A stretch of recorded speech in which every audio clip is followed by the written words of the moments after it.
Hello, I'm Maddie McLean, and I am here today to show you some of Miramichi's most historical and influential buildings.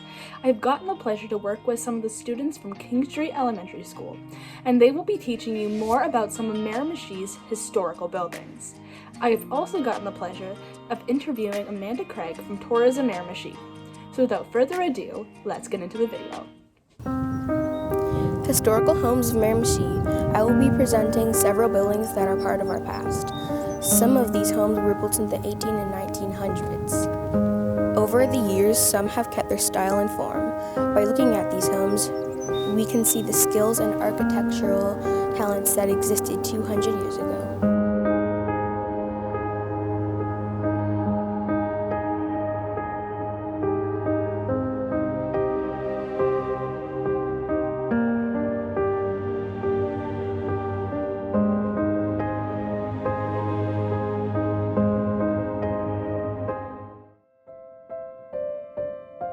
Bishop Bailey and his nephew led the construction of this stone building. The purpose of this building was the home of the clergy, bishops and priests. In 1938, the men attended St. Thomas University lived here. St. Thomas University moved to Fredericton. The religious hospitallers of St. Joseph occupied the building.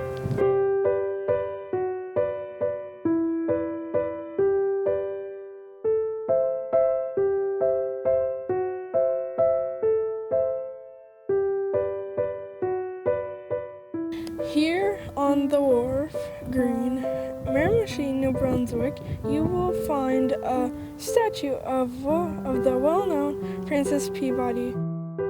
Who is Francis Peabody, you may ask? Mr. Peabody was born in Massachusetts on November 9th, 1760. At the age of 30, he owned a trading business in Halifax, Nova Scotia. In 1799, he visited the Miramichi on a trading trip. He moved here 1 year later because he liked this area so much. Chatham at the time was a forest and travel was by water. In 1801, he bought a large piece of land along the river. He continued his trading business. He named this piece of land after William Pitt, the Earl of Chatham. He died in 1841 as the best-known businessman on the river, and he helped to make Chatham the place it is today.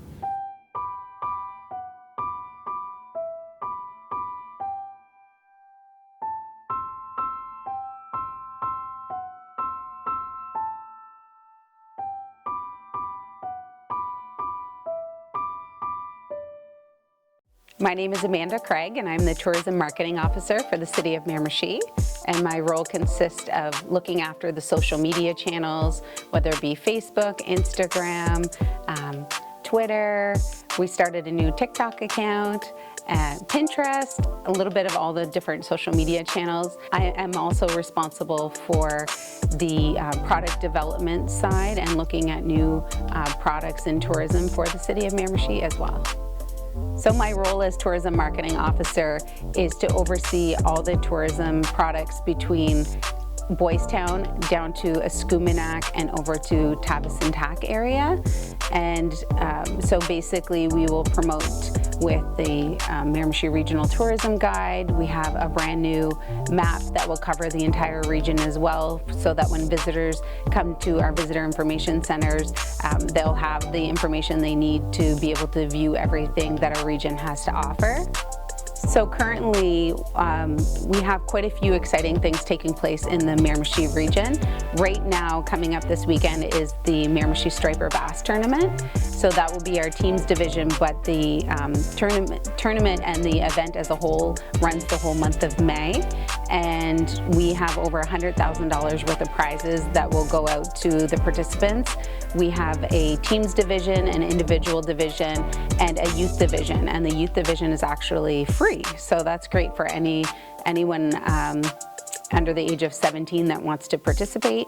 We also have tons of festivals and events coming up this summer. So we have 12 different festivals happening between now and the end of September. So we have the Rock and Roll Festival, Irish Festival, Folk Song Festival, which is the 65th year this year. We also have the 10th anniversary of the Fisherman Powwow as well.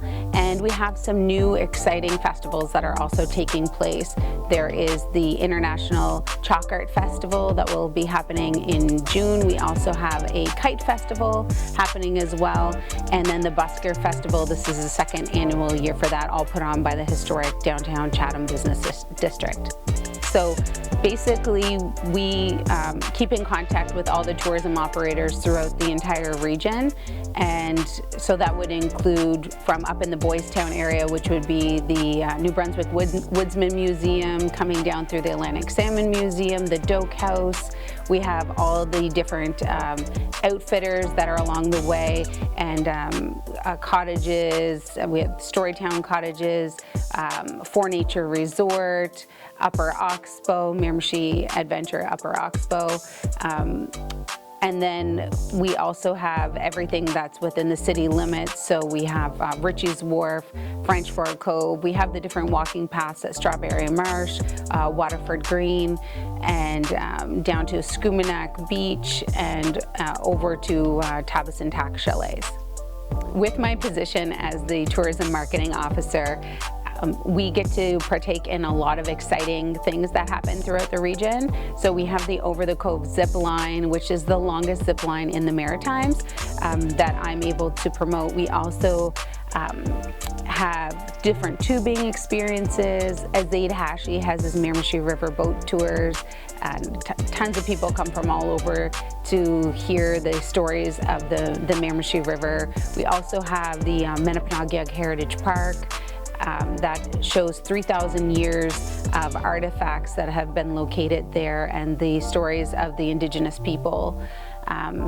There is also paddle boarding at different venues like Storytown Cottages, and the list goes on and on.